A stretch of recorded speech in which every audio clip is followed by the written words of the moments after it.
You are standing on it right now. That floor under your feet, the one you walk on every single morning without thinking, is pulling heat out of your body 24 hours a day, every day of your life. It is stealing from you. Most people in this country will never understand why their legs ache, why their heating bill keeps climbing, why their house never feels warm no matter how high they push the thermostat. The answer is not your furnace. The answer is the floor.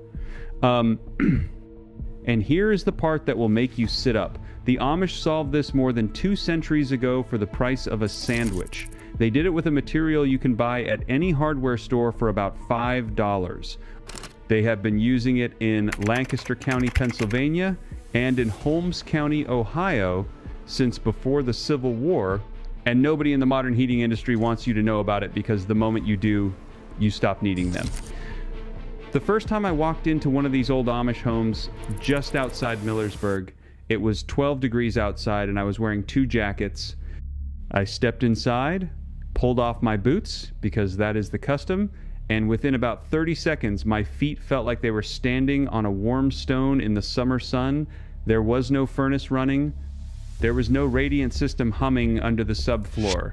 There was something older, something hidden. And by the end of this video, you will know exactly what it is, where the technique was first documented in 1789, and the one $5 fix you can do this weekend, even if your house was built 40 years ago. Stay with me, because the last part of this is the part they buried. Let me start with something that took me almost 30 years to figure out. For most of my adult life, I lived in a ranch house built in 1978. Slab on grade, carpet over concrete. Every winter, my wife and I would crank the thermostat to 74, and every winter we would still wear slippers and wool socks and wrap ourselves in blankets on the couch. I thought it was just getting older. I thought it was our circulation. I was wrong. That floor was acting like a giant heat sink, sucking the warmth out of the air and dumping it straight into the cold earth underneath the foundation. Every dollar I spent on propane was being pulled out of my house, through the slab, and buried in the dirt. I was literally heating the ground under my property.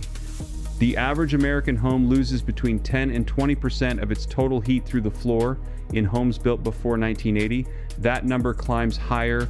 In homes with a slab foundation, unfinished basement, or crawl space, it can reach 25%. Think about that number.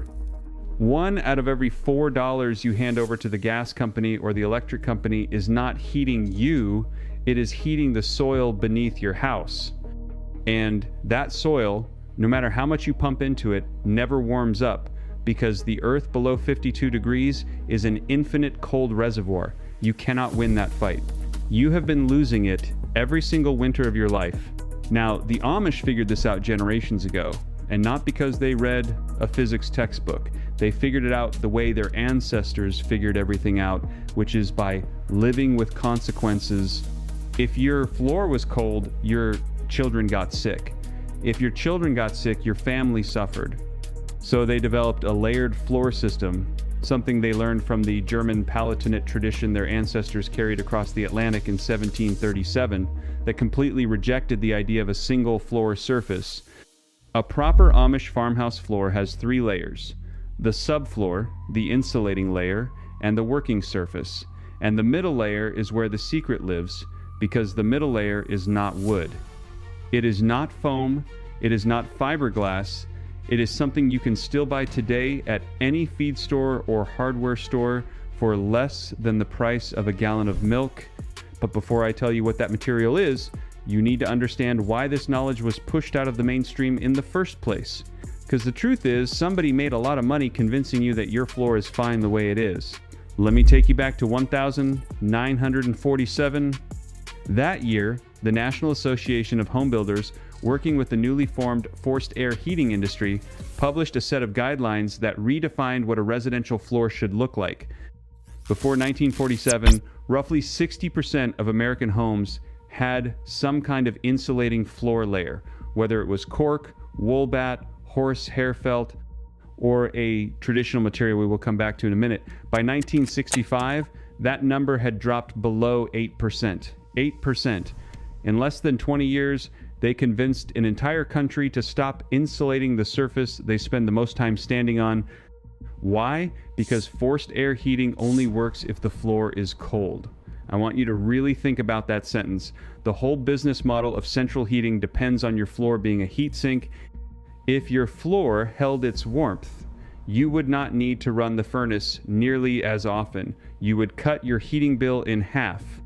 So the industry wrote specifications that made cold floors the standard, and they trained 2 generations of contractors to treat floor insulation as optional, unnecessary, or even harmful. They told people it would cause moisture problems. They told people it was a waste of money. None of that was true for the traditional methods. All of it was true for the synthetic foams they were trying to sell you instead. The Amish never signed on to any of that. They were not reading the trade journals. They were not attending the conventions in Chicago. They were still doing what their great-grandfathers did, which was building floors that held heat instead of losing it. And while the rest of the country was spending trillions of dollars over 7 decades to heat the soil under their houses, the Amish were burning about 1/3 as much fuel to keep their homes warmer. I saw the proof with my own eyes in a farmhouse outside Berlin, Ohio, that was built in 1889, 136 years old. The family I stayed with burned less than 2 cords of wood the entire winter. 2 cords. My house, at half the square footage, was burning through almost $3,000 of propane every season. Something was deeply wrong, and it was not with their house. It was with mine. Therefore, I started asking questions, and the answers took me down a rabbit hole that ended with a document from 1789 that I will tell you about before this video is over. So what is the material? What is the $5 fix? Before I name it, I want you to understand the principle, because the principle is what makes this work in any house, not just a new build. The principle is simple. Air is the best insulator in nature. Not foam, not fiberglass, not spray polyurethane, still trapped dry air. Every insulating product sold today is essentially an attempt to trap air inside a matrix. The more air, the better the insulation. The drier the air, the longer it lasts. The tighter the trap, the less heat escapes. Now, the Amish worked out by trial and error that the cheapest, most abundant, most durable material ever discovered for trapping air in a floor assembly is something farmers have had in their barns for centuries. It is straw. Specifically, compressed rye straw laid in a tight layer between the subfloor joists, sealed above with a breathable lime wash, and capped with wide plank pine or oak. That assembly, which costs about $5 per square foot in modern money when you source the straw locally, outperforms every commercial floor insulation product on the market by a margin that would embarrass the engineers who designed the alternatives. A study performed at Pennsylvania State University in 1998 measured the thermal resistance of traditional rye straw floor insulation at approximately R25 per inch. A 6-inch layer, which is what the Amish typically use, delivers an R15 floor assembly. Compare that to modern builder-grade slab floors, which deliver an R value of less than 1. You are looking at a performance difference of 15 to 1 for $5 a square foot, using a waste product from grain harvests that farmers have been throwing away for generations. Now I know exactly what some of you are thinking. Straw in the floor? What about mice? What about rot? What about fire? These are fair questions, and the Amish answered every single one of them about 200 years ago. The straw is compressed to a density that mice cannot burrow through. It is sealed above with lime wash, which is naturally antimicrobial and repels insects. It is protected from moisture by the subfloor below and the plank above, creating what building scientists today call a capillary break. And when it is properly compressed to roughly 9 pounds per cubic foot, straw has a fire resistance rating equivalent to 2 layers of drywall. Because compressed straw does not burn in sheets, it chars on the surface and self-extinguishes.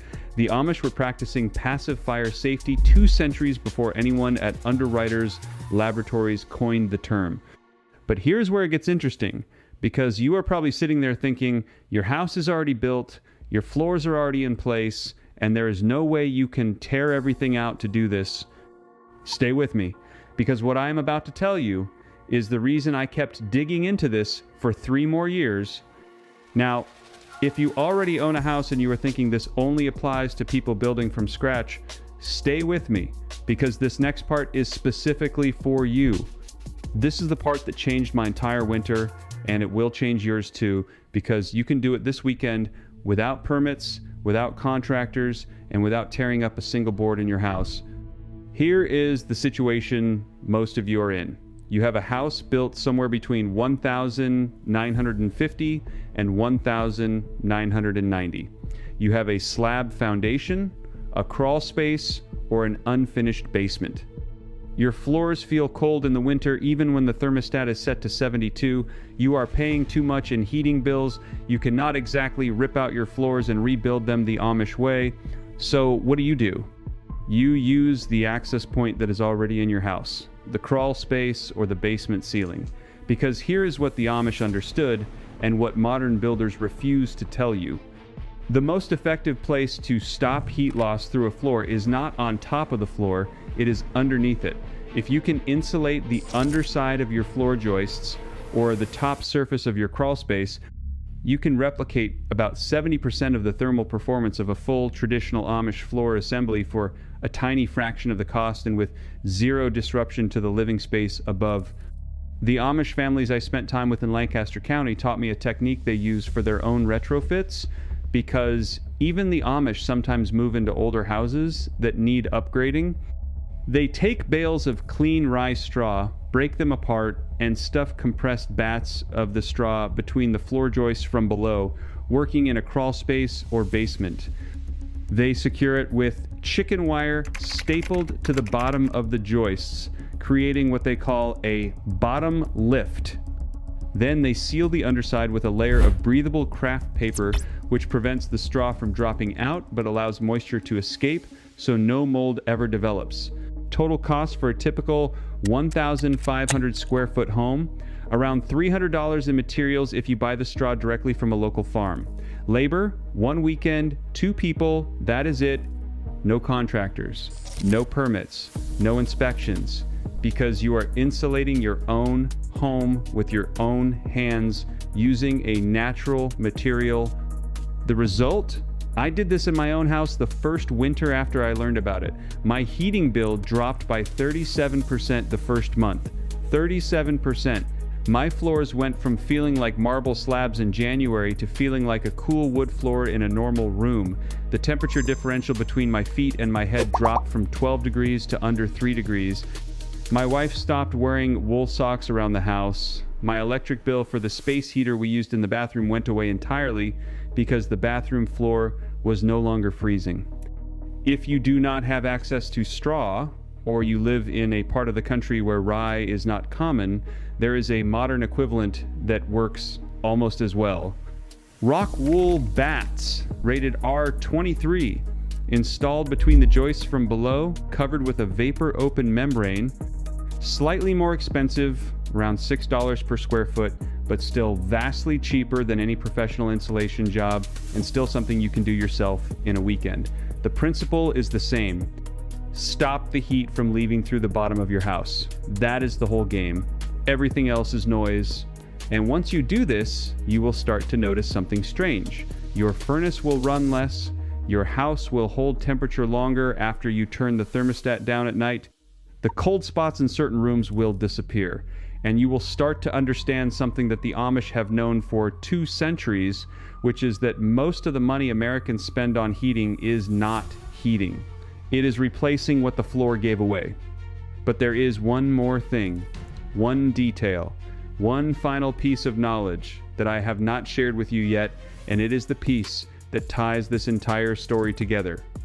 Because if you do just the insulation, you are getting about 70% of the benefit. The last 30% comes from something almost no one outside a handful of old Amish communities still knows about. Something that was documented in a manuscript written in 1789, rediscovered by a researcher at Ohio State University in 1983, and then quietly forgotten by the mainstream world again. And that is what I want to tell you next. Now I want to take you to the document, the actual document. Because when I tell you this technique was buried, I am not being dramatic, I am being literal. In 1789, a German Anabaptist carpenter named Jakob Amann's descendants, settling in what is now Berks County, Pennsylvania, produced a handwritten building manual in Pennsylvania Dutch. It was called the Hausbau Handbook, the House Building Handbook, and it contained detailed construction specifications for every part of a traditional Amish home, including the floors. For almost 200 years, this document sat in private family hands, passed down through generations of old order Amish builders. Then in 1983, a researcher working out of Ohio State University's Agricultural History Department obtained permission to photograph one surviving copy for academic purposes. The photographs were archived, cataloged, and then, for reasons that have never been adequately explained, almost entirely ignored by the building science community for the next 40 years. I got my hands on a translation of the relevant pages through a contact in the Holmes County Amish community, and on page 47 of that translated document, there is a single paragraph that describes a floor finishing technique that I have never seen mentioned in any modern resource, in any building textbook, in any home improvement book, anywhere. It is the final step in the traditional Amish floor system, and it is the reason their floors feel warm to the touch even when the house is cool. The technique is this. After the straw layer is installed and the plank floor is laid down, the planks are treated with a mixture of raw linseed oil, warm beeswax, and a very specific ingredient that almost no one remembers anymore: powdered bone char. Fine, black, carbon-rich powder made from the charred bones of livestock, which farmers used to produce on their own property as a byproduct of butchering. The bone char is mixed into the oil and wax at a ratio of roughly 1 part char to 4 parts oil by volume, and then the entire mixture is warmed over a low flame and brushed into the wood planks while still warm. It soaks into the grain, it hardens over days, and it does something that modern floor finishes absolutely cannot do. Bone char is one of the most thermally absorbent materials in nature. It stores heat in its carbon lattice and releases it slowly, like a thermal battery. A floor treated with this mixture absorbs heat from the sun coming through windows, from warm bodies walking across it, from the wood stove radiating nearby, and then releases that heat back into the room for hours after the original source is gone. A traditional Amish plank floor, finished with linseed oil and bone char, will sit 6 to 9 degrees warmer than an untreated floor in the same room under the same conditions. 6 to 9 degrees without any heating system running at all. It is passive thermal storage using a material that costs almost nothing, discovered by farmers who could not afford central heating. Now here is why this was buried. Bone char fell out of domestic use in the early 20th century when commercial butchering moved off the farm. It was replaced by synthetic floor finishes, polyurethanes, varnishes, and waxes that shine prettier but store no heat whatsoever. The modern floor industry literally replaced a thermal battery with a piece of plastic, and nobody noticed because nobody remembered what the old floor was actually doing. You can still buy bone char today, sold mostly as a water filtration medium for about $12 a pound. A 1,000 square foot floor needs about 3 pounds. That is $36 worth of bone char, combined with raw linseed oil from any hardware store and beeswax from a local beekeeper, and you have rebuilt a 230-year-old technology that will warm your floors for the next 50 years without a single utility bill. You mix it yourself on the stove, you brush it onto existing hardwood floors, or you can even apply a thinned version over engineered wood if the surface is clean and lightly sanded.